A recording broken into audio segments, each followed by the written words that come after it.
Okay, boys and girls, here we are again. Another week has gone by, got another sticky situation, so shall we get right to it? Alright, this one is called Pick Up Your Stuff. So Friday is David's grandpa's 75th birthday. Okay, his parents are planning a big party. All of David's aunts, uncles, and cousins are coming over.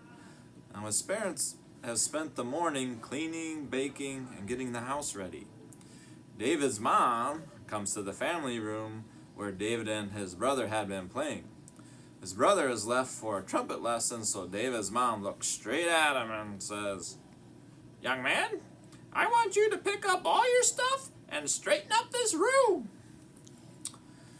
So as David goes around the room looking for his things, he sees that a good deal of the mess really belongs to his brother. He knows his brother doesn't want him to touch anything of his. So what do you think David should do?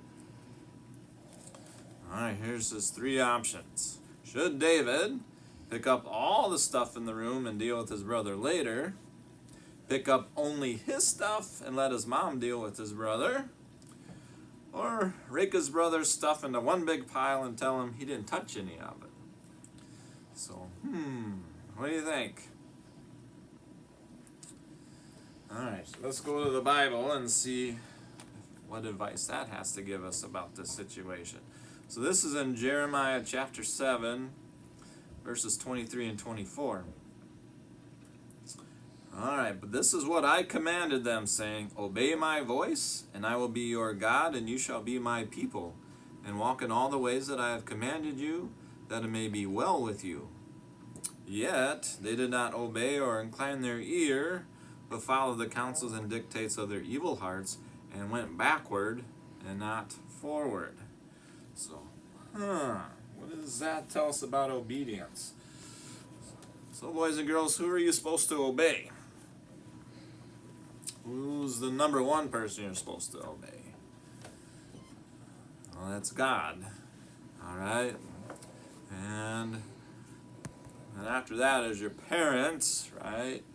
So Ephesians 6:1 tells us to children, obey your parents and the Lord, for this is right. It's the right thing to do. It's always the right thing to do is to obey your parents. So in this case, David's mom commanded him to do something, and what his mom said would trump what his brother says. So I think the answer is A, right? Pick up all the stuff in the room and deal with his brother later. Alright? So all he had to say to his brother is, "Hey, mom told me to do it, so I had to do it." So yeah. So by obeying your parents, you're actually obeying God at the same time, because God wants us to obey our parents. And the way we obey our parents too, that's why it's so important, is because that's the way we're gonna obey God. So if you disobey our parents, you're gonna disobey God.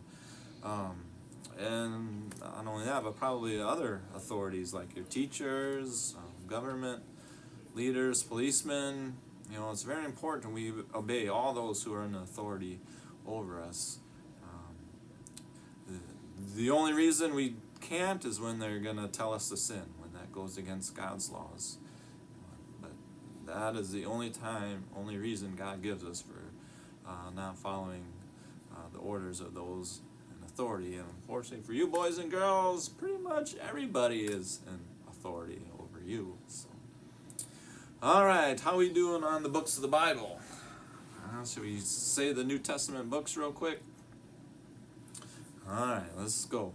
Matthew, Mark, Luke, John, Acts, Romans, 1st and 2nd Corinthians, Galatians, Ephesians, Philippians, Colossians, 1st and 2nd Thessalonians, 1st and 2nd Timothy, Titus, Philemon, Hebrews, James, 1st and 2nd Peter, 1st, 2nd, and 3rd John, Jude, and Revelation.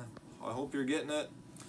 Doesn't sound like we're ever going to have Master Club the rest of this spring, so we'll probably be getting back together in the fall for sure, hopefully, Lord willing.